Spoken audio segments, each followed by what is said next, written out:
क्या होगा देखिए कॉम्प्लेक्स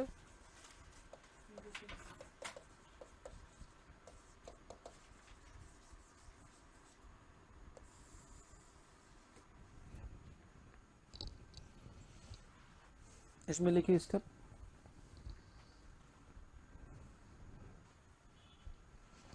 कॉम्प्लेक्स को सिंपल बनाने के लिए सबऑर्डिनेटिंग कन्वेंशन को हटाकर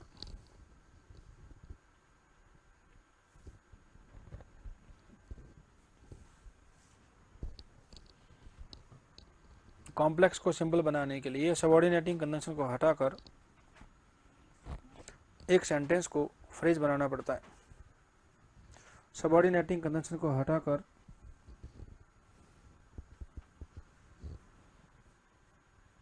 एक सेंटेंस को फ्रेज बनाना पड़ता है।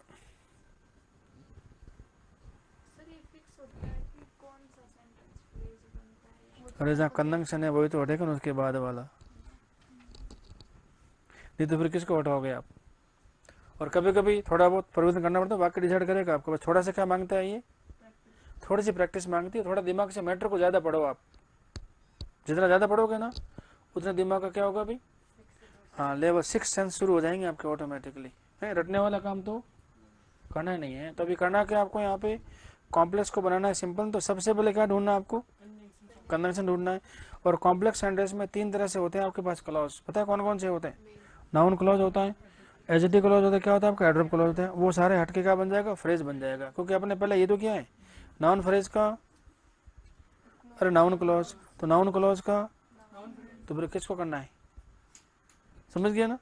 अच्छा एडजेक्टिव से क्या बनाता है आपने, अच्छा क्लॉज से क्या बनाएंगे आप, फ्रेज। तो जो अदला-बदली आपस में हो रही है ना, उन्हीं को आपको क्या करना है, इधर उधर से सेट करना है। तो अभी बात क्या बनी, तो कॉम्प्लेक्स क्या करना है अपन को, सिंपल बनाना है। क्या करना पड़ेगा, सबसे पहले सबऑर्डिनेटिंग कंडीशन हटेगा। और हटने के बाद क्या होगा, जो एक वाक्य है कौन सा वाला, सबऑर्डिनेटिंग वाला, वो क्या करेगा, हट के क्या बन जाएगा, फ्रेज। और फ्रेज बनते के साथ सेंटेंस क्या होगा आपका, सिंपल हो जाएगा। ठीक है। अब फ्रेज में क्या आवश्यकता पड़ती है, परिपोषण नॉन फाइंड की आवश्यकता पड़ती है। जैसे आईटी में नहीं अपने पास ना, तो लिखिए अगला स्टेप। तो लेके सेंटेंस को फ्रेज बनाने के लिए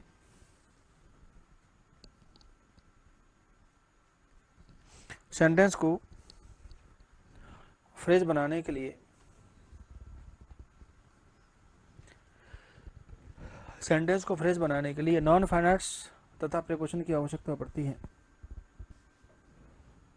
ठीक है। अब लिखो सेंटेंस जैसे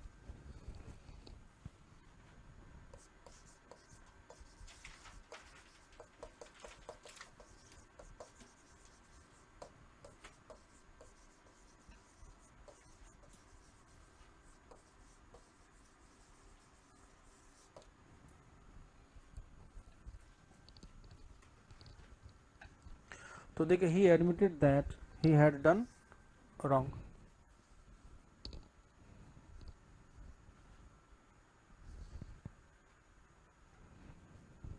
अब जानते हैं इसमें क्लॉज क्या है पता है, ये पूरा क्लॉज है कि नहीं भाई, इसमें से दैट भी हटेगा। देखिए तो दैट हटेगा तो ही हटेगा, ही हटेगा तो हेड हटेगा, हेड हटेगा तो डन हटेगा, बचा क्या, रॉन्ग। अब इस रॉन्ग का क्या करेंगे यहाँ पे, तो रॉन्ग नाउन तो होता नहीं है, तो क्या हुआ,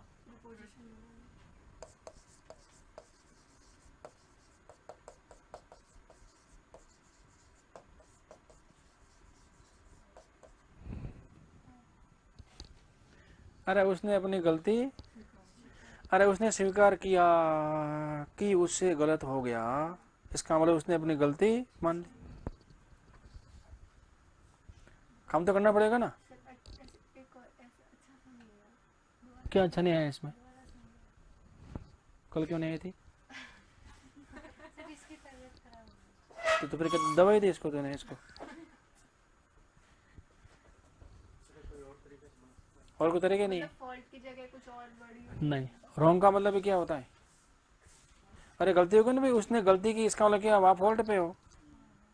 अरे भाई आपने गलती करी है, कुछ गलत किया ना, रॉन्ग किया, इसका मतलब क्या हुआ, तो उसने क्या किया है, गलती किया। तो गलती के लिए बढ़ क्या काम होता है, नाउन फॉल्ट आता है ना, तो उसने अपनी फॉल्ट मान लिया, इसका मतलब उसने कुछ, अरे उसने कुछ गलती की, इसका उसने अपना फॉल्ट मान लिया, और कोई तरीका नहीं इसके अंदर, क्योंकि कोई शब्द आपके पास बने नहीं सकते जो आपको चाहिए।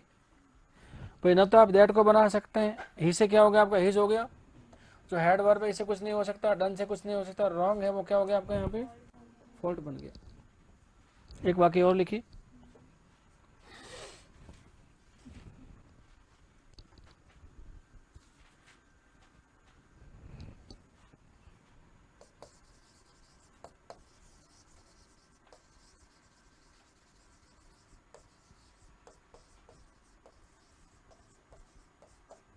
तो देखिए that you should be present,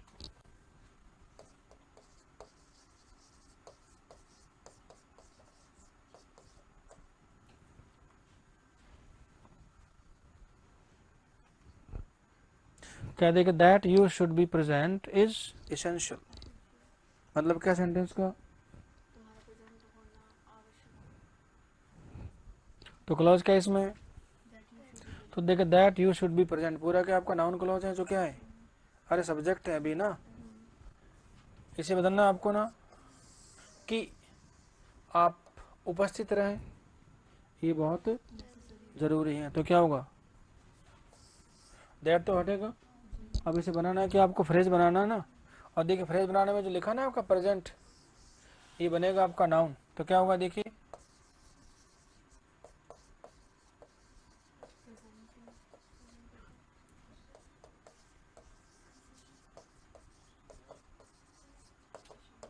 तो क्या लिखा है, योर प्रेजेंस इज एसेंशियल का मीनिंग क्या हुआ, आपकी उपस्थिति अनिवार्य है, कि आप उपस्थित रहो ये अनिवार्य है।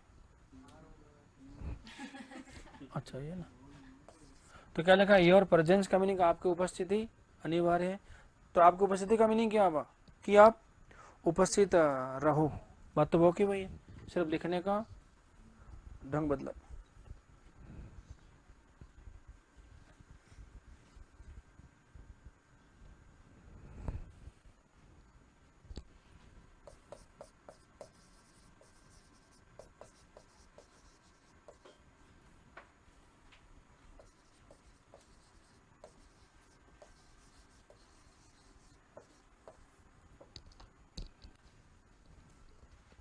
क्या लिखा देखिए, nobody knows when he died, उसकी मौत कब हुई,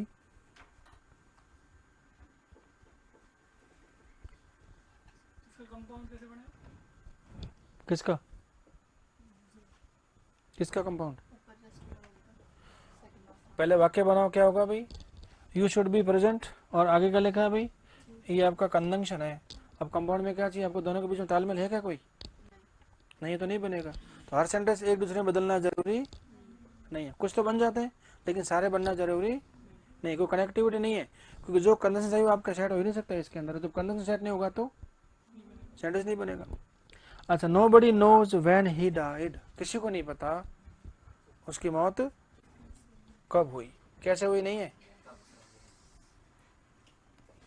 अब इसे बदलना है तो क्या होगा भाई, अब क्या मौत का समय है मौत का दिन, मौत का दिन हाँ कितने बजे हुआ ये नहीं जानना चाहते हैं, किस दिन उसकी मौत हुई, क्या बता, nobody knows what,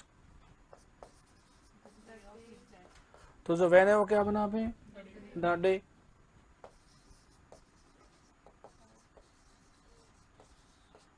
preposition के बाद क्या चाहिए आपको, नाउन चाहिए ना, तो क्या बना the day of his death,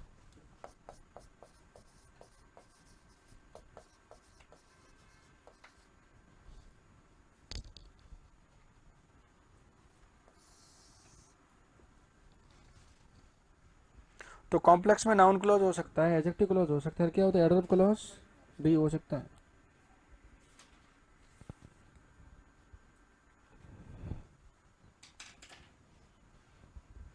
अब लिखिए अगला सेंटेंस,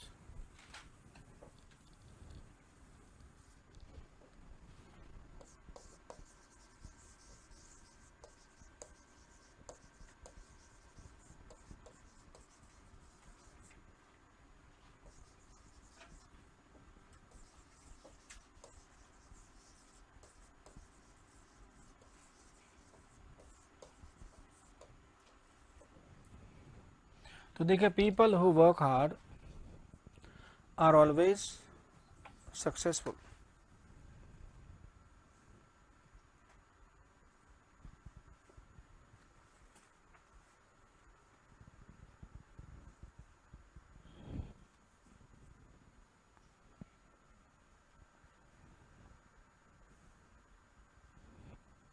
तो देखिए लोग बाग जो मेहनत करते हैं हमेशा कैसे होते हैं, सफल होते हैं। क्या अपने पास,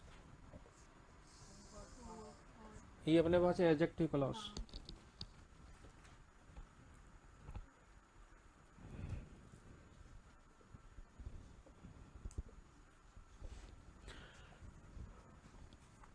तो देखिए पीपल अपने पास ही है ना, क्या हटे कहाँ से, हु। एक्टिव है कि पैसिव है, हु वर्क हार्ड, एक्ट, ठीक है। आरबी जब एक्टिव से होता है तो उसको लिखा जा सकता है प्रेजेंट पार्टिसिपल से आईएनजी फॉर्म से, किसके बाद, अरे नाउन के बाद। तो क्या people working hard are always successful.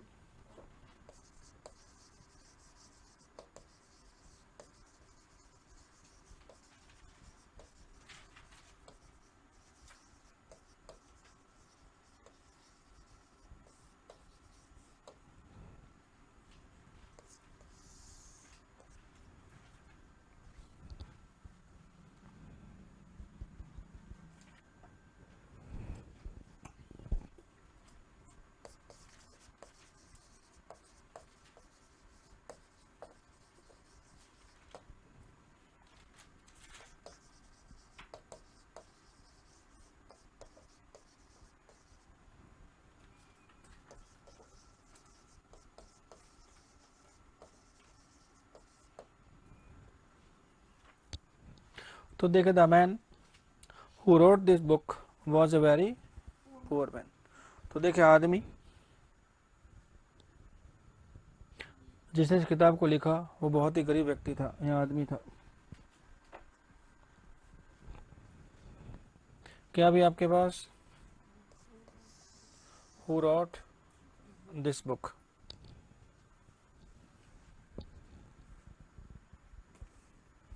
अब इसमें दिमाग लगा दो, क्या लगाएंगे, हाँ हाँ,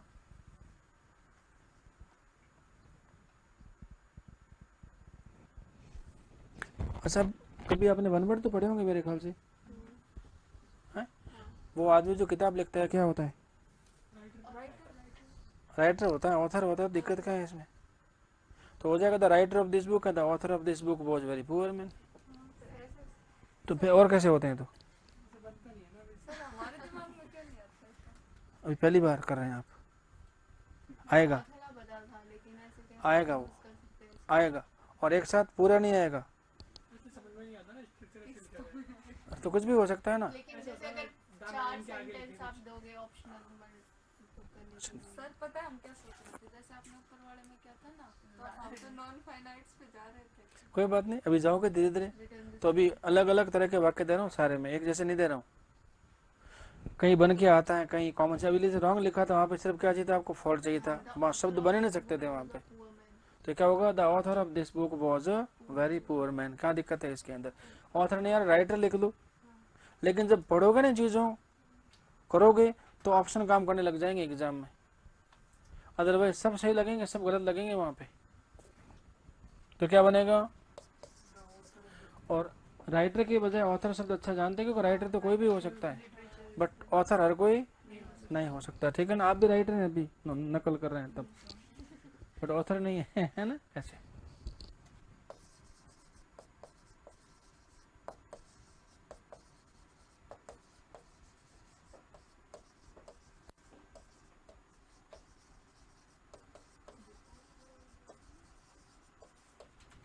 तो क्या देखा, the author of this book was a very poor man, है जी, हाँ हाँ हाँ, इसमें क्या है, व्हाट से क्या बनेगा, नाउन क्लॉज। नाउन क्लॉज और वाक्य कैसे होते हैं, कॉम्प्लेक्स होते हैं। कितने कंजंक्शन, सॉरी वर्ब कितने इसमें, और दो फाइंड वर्ब है ना, और जोड़ा कैसे हैं, वर्ड से, और वर्ड कैसा कंजंक्शन है, कोऑर्डिनेटिंग है सबऑर्डिनेटिंग, अरे सबऑर्डिनेटिंग है, वैसे नाउन क्लॉज बनता है इसे। तो नाउन क्लॉज बनता है, एडजेक्टिव क्लॉज बनता है, एडजेक्टिव क्लॉज बनता है, सारे वाक्य कैसे होते हैं, कॉम्प्लेक्स होते हैं। वो अलग बात है कि व्हाट एंटीसीडेंट के साथ नहीं आता, क्योंकि अकेला आता है वो। तो व्हाट से बनने वाला क्लॉज हमेशा कैसा होगा, वो नाउन क्लॉज ही होगा, चाहे वो सब्जेक्ट बन के आओ चाहे ऑब्जेक्ट बन के हो, कुछ भी बनो, वो और को क्लॉज बनता ही नहीं है, क्योंकि व्हाट के पहले कभी एंटीसीडेंट आता ही नहीं है, ठीक है ना। तो ये भी कॉम्प्लेक्स सेंटेंस है आपका।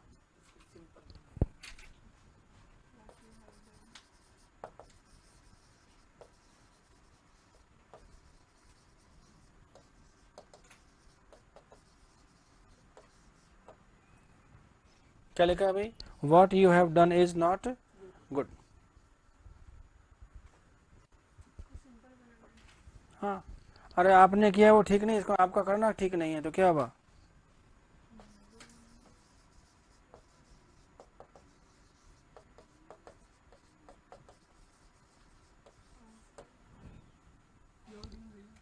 अरे आपका करना है, जो आपने किया है वो बात तो एक ही है।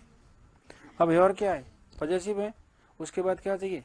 अरे आईएनजी चाहिए, वर्ब की फॉर्म, तो आ गया ना। इसमें नियम के बाद काम कौन करेगा आपका? प्रैक्टिस।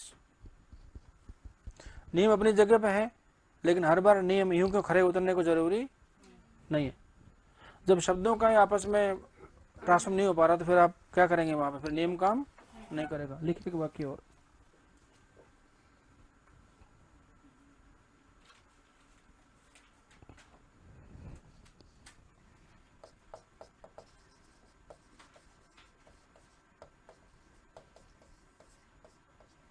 तो क्या देखा? देखिए, टाइम विच इज लॉस्ट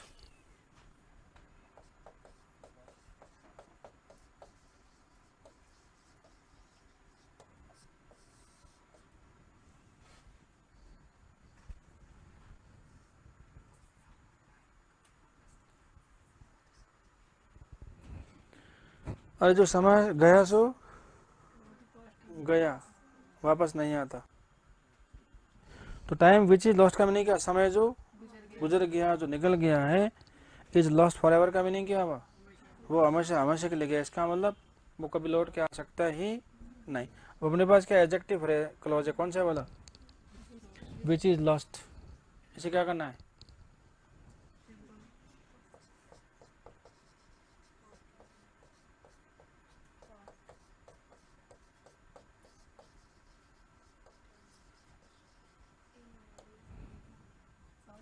क्या होगा? देखिए, time lost is lost for ever. अब ज्यादा दिमाग लगा।